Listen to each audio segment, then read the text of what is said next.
Bonjour à tous, ici Manga Anime Fan. On se retrouve cette semaine pour un nouveau manga lecture, bien sûr.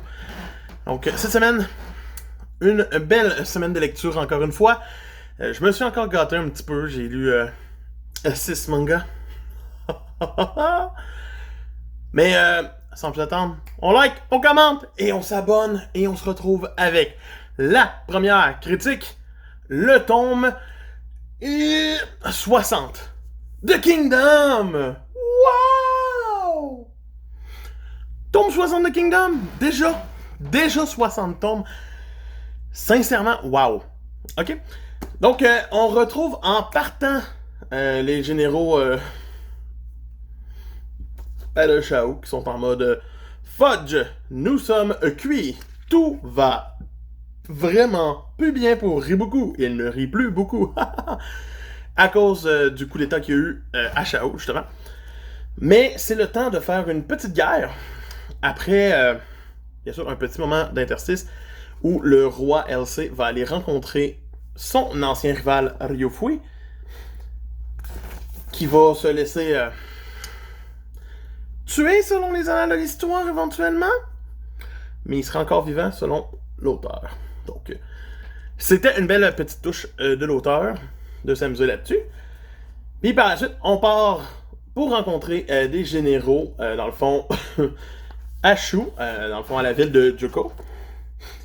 Le but est de prendre cette ville par, bien sûr, Kin, et bien sûr, d'aller rencontrer l'état de Wei, si je me souviens bien, c'est bien l'état de Wei, qui va aussi attaquer avec, Kin, pour justement faire en sorte que ça change, c'est ça, c'est Wei, pour que la guerre, c'est comme pour que Wei prenne le fort de Shu et qu'il accepte de faire une alliance avec Kin pendant 3 ans pour aller démolir Shao.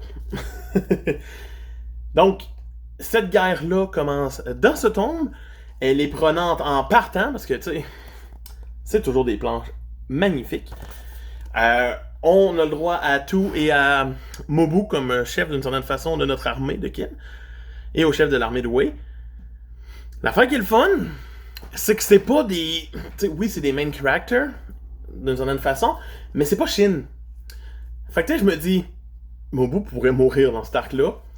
Je serais content, je serais satisfait de ma lecture, puis j'ai bien hâte de voir où ça s'en va. Un début de guerre assez passionnant, une belle édition toujours par Meian. C'est sur la coche, Meian, vous réussissez totalement à me faire ça. Pour faire des planches comme ça, bien sûr, ça c'est l'auteur. Mais bon, Meian nous les remet en très bonne qualité. Un très bon tome que ce tome 60, alors. Par la suite, j'ai lu le tome 6 de Darwin's Game. Ouh! Donc, Darwin's Game, tome 6, on continue, dans le fond, la chasse au trésor. Dans ce tome, on l'a fini aussi. On était face au 8. Notre héros arrivait en mode genre... J'ai la clé. Tan, tan, tan. Qu'est-ce qui va se passer? Ben, dans le fond, ce qui va se passer, c'est que la chasse va être terminée. Notre héros va, tu sais, Kaname, il va gagner le jeu parce que c'est le héros. Mais il utilise une très bonne méthode et sa tactique est intelligente. Il va même parler au créateur du jeu par la suite parce qu'il a gagné. Et c'est vraiment intelligent de devoir finaliser le jeu. Mais il me manquait un petit quelque chose. C'est sûr que c'est une mise en place puis qu'éventuellement ça va probablement péter beaucoup plus. Mais j'étais un peu déçu que les gros groupes s'affrontent, mais qu'il n'y ait pas de mort tant intense dans un gros groupe. Par la suite, on va passer en phase un petit peu de demi-révélation avec le policier puis Kaname. Et après ça, on va enchaîner directement sur phase d'entraînement pour Kaname, pour qu'il s'entraîne au club de boxe, de karaté en fait, de ce bonhomme. Et ils vont s'entraîner ensemble, puis c'est vraiment bien fait. Jusqu'à temps que Kaname se fasse kidnapper à la fin par une chinoise, une assassine chinoise, qui elle, juste par son aura, projette des images de mort dans la tête du monde. C'est bien pensé, c'est intelligent. Il y a pas... Sinon, il y a beaucoup de dialogue dans ce tome-ci, C'est pas mauvais, mais tu sais, j'aime beaucoup les scènes à la toute fin, où que l'action commence vraiment à reprendre. C'est un survival, je m'attends pas à avoir 2000 explications intéressantes, je m'attends juste à ce que ça se pogne, puis que le monde se batte, puis que les pouvoirs soient intéressants. Parce que Darwin's Game réussit. Mais j'ai un petit peu de longueur dans ce tome-ci, je trouve, mais pas tant. Si vous suivez ce que je dis à peu près. C'est intéressant, l'évolution des personnages est là, ça nous en prend un petit peu, sinon c'est plat. Le fait que Kaname fasse un clan, puis que Rain en fasse partie, tout le monde qu'il a rencontré dans Shibuya en fasse partie, ben c'est une bonne touche. Mais je veux plus. Puis j'espère que Darwin's Game va me le donner. Beaucoup de gens disent que c'est une très bonne série. J'ai hâte de voir. Ensuite, j'ai lu le tome 24 de Vinland Saga. Donc, chez Kurogawa. Tome 24, on part vers la route vers l'ouest. C'est les titres des chapitres de ce tome. La route vers l'ouest. Donc, c'est le temps qu'on se rende au Vinland tranquillement pas vite, qui était le but de l'œuvre. L'auteur avait toujours dit vouloir faire entre 20 et 30 tomes. Je sens qu'on va y arriver. Donc, Thorfinn fait quoi dans ce tome-ci? Ben, il recrute du monde pour aller au Vinland, puis il fait en sorte que le monde n'amène pas d'armes. Bien sûr, il y a un fou de son épée qui va faire en sorte de réussir à amener son arme secrètement. Comme un grand insignifiant qu'il est. Parce que ça prend quelqu'un qui fout la chenoute tranquillement pas vite. C'est lui. Lui, il est là pour foutre la chenoute éventuellement au Vinland, et c'est clair et net et précis. Ou sur le bateau, whatever. Il va foutre la merde. Thorfinn, pendant ce temps-là, fait ses préparatifs. Il n'y a pas grand-chose de vraiment intéressant qui se passe dans le tome. On rencontre le fille, entre guillemets, d'un des personnages les plus forts qui existent dans le manga. Je vous laisse à découvrir, c'est vraiment fantastique comme façon de faire. Le storytelling était très bien. Mais sinon, c'est de la préparation. Et à la fin, ils partent. C'est enfin le temps de partir. J'avais peur que le tome continue, puis que ça fasse... Dans le prochain tome, on va penser à préparer plus le voyage. Je suis comme, non, allez vers le Vinland, faites la petite traversée. Puis je veux voir de quoi ça a l'air, le Canada, à cette époque-là. Et faites en sorte que la série se termine dans le coin du tome 27. Ah, François Paris, 27-28. 30, si l'auteur veut exagérer. Mais je pense pas qu'il va se rendre aussi loin que ça. Un plus à avoir, Vinland Saga reste une très bonne série que vous devez lire ou écouter l'anime qui est sorti cette année. Donc, gâtez-vous, Vinland Saga. Ensuite, ce fut le temps d'une petite comédie romantique avec The Quintessential Quintuplet. Tome 8, publié par Pika. Donc, oui, avec Nino sur le dessus. Un tome sympathique. Il commence fort parce qu'on suit bien sûr la suite du tome 7 où Nino avait dit à Uesagi, à Futaro, je t'aime! Sur la moto. Mais il avait pas entendu. Non. Il a pas entendu, ce qui fait en sorte qu'elle est comme toute gênée, puis elle est comme en mode, réponds-moi, ça te fait rien, il finit par dire, ouais, mais j'ai pas compris, puis elle est comme, attends, je t'aime! J'ai fait, Puf. Fait que c'est la première officielle à lui dire, je t'aime, Nino. Je commence à trouver sa personnalité le fun. Oui, c'est une tsundere. Oui, à sortir de même dans ses émotions, puis elle est fâchée. Mais elle a des bonnes raisons de tomber en amour avec. C'est bien amené. Mais par la suite, on va vivre un petit voyage aux sources thermales du grand-père des filles que Futaro a gagné dans un concours qui a participé avec Miku. Miku pense qu'elle a gagné aussi, mais c'est une twist de fin de tome. Et pendant tout le voyage, ils vont être déguisés en Itsuki. Tout le monde, parce que le grand-père trouve que c'est mieux que les jumelles se ressemblent toutes. Et notre héros va avoir de la misère à savoir qui fait quoi, puis tout le long du tome, c'est un petit peu redondant. Les jokes passent, puis passent pas nécessairement tout le temps. Surtout que le grand-père est comme, ouais, c'est, salut. Puis il est comme, hey, comment il fait? il devient l'élève du grand-père. Why?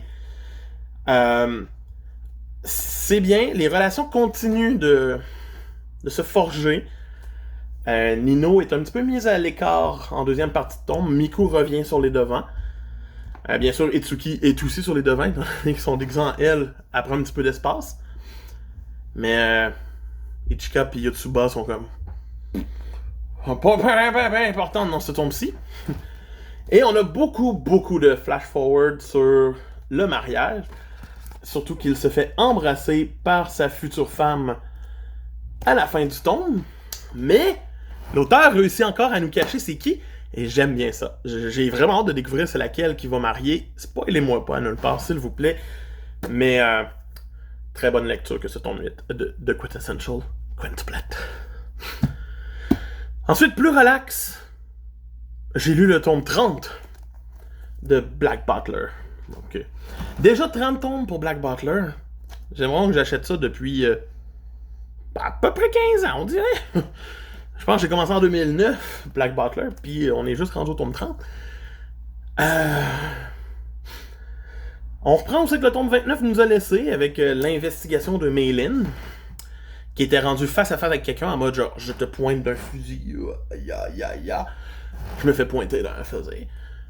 Puis là, pour mélanger le lecteur, on part sur un flashback en début de tome, sur un jeune qui s'appelle Rin, puis qui est super bon pour tirer, mais qui voit pas de proche, juste de loin. Fait que là, on suit ses péripéties. Pendant qu'il rentre dans un gang chinois, se fait appeler le hibou, et doivent tuer Ciel. Pourquoi pas? Donc, va essayer éventuellement, et rater, et rentrer en entrevue dans le manoir des Fantomives. J'ai de la misère à le dire aujourd'hui. Et c'est là qu'on va finir par apprendre que c'est Meilin, en fait, et que c'est tout son flashback qu'on a dans ce tome. Pas juste, genre, un petit peu du tome. Non! Tout le tome! On arrive, là, et il reste genre 3 pages, à peu près, là, on va dire, peut-être 5. Puis ça reprend sur le stand-off la dernière fois. T'es comme, mais pourquoi? J'aurais aimé ça, moi, continuer, voir. Fait qu'on est rendu avec 2 des personnages, 2 des servants du manoir qui ont eu leur flashback officiel. Il reste le cuisinier, qui devrait s'en venir pour le moment dans le tome 32, selon une logique. 31 va le mettre en place, 32 va faire flashback! Parce que fini, c'est fait. Meilin, c'est fait. Il reste le cuisinier. Mais ça reste un bon tome d'une certaine façon quand même. Ça nous remet des bases, puis même si on sent qu'après avoir fait ça, l'auteur ne pourra pas vraiment aller plus loin, je pourrais être surpris. Et j'ai bien hâte de voir. Et pour finir la semaine, j'ai lu le tome 5 de Tant que nous serons ensemble. Bien sûr, c'est l'histoire d'amour entre un frère et sa sœur. Que leur seul problème, c'est qu'ils sont frères et sœurs. Fait qu'ils sont partis habiter dans une auberge. Loin de leur ville natale. Loin de l'ami du frère qui tripe sur lui. Et ils vont commencer une petite vie bien paisible. C'est vraiment calme. Ce début de ce tome est calme. Je me souviens pas si les comme 4 autres étaient calmes, mais celui-là est calme.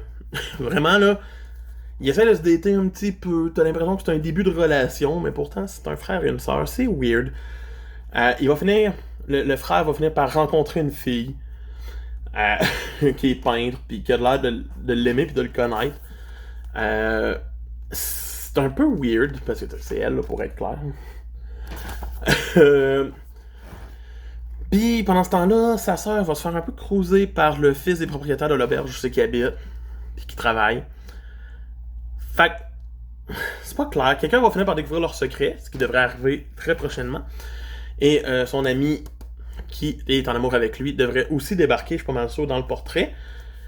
Mais j'ai l'impression d'avoir lu un long prologue dans ce tome 5. Pas un mauvais prologue, mais tu sais, comme un long moment où c'était comme tout se met en place. Puis éventuellement, ça va peut-être péter. Peut-être. Parce que peut-être pas.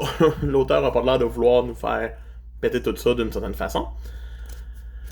Puis le dernier chapitre focus sur ce personnage pour justement le voir réagir au fait qu'il a reçu un mail vide des ovnis pris en vidéo par le personnage principal, par Kay. C'était une lecture longue. Je regrette pas d'acheter la série encore, mais presque. C'est pas ma série coup de cœur, ça c'est certain. Donc justement, parlant de coup de cœur, cette semaine, mon coup de cœur revient... Ouais. Quintessential Quintuplet. Ouais. C'était soit ça, soit Kingdom. Mais Quintessential était vraiment le fun à lire. J'ai apprécié. Malgré un petit mot dans le milieu. Donc c'est ça. C'était MangaNamefan qui vous dit, pour plus de contenu, si vous avez des idées de vidéos que vous voulez voir sur des séries que je possède et qui sont déjà lues, mais que j'ai pas fait de vidéo parce que je les possède depuis assez longtemps, et que vous voudriez que je relise, ça me ferait plaisir de vous faire des vidéos. Même si ça va me demander du temps, puis que je suis pas tant libre que ça dans la vie quand même. Mais sinon, gêne-toi pas pour t'abonner, liker et commenter là-dessus. Ça me fait plaisir. Puis on se voit bientôt. Bye!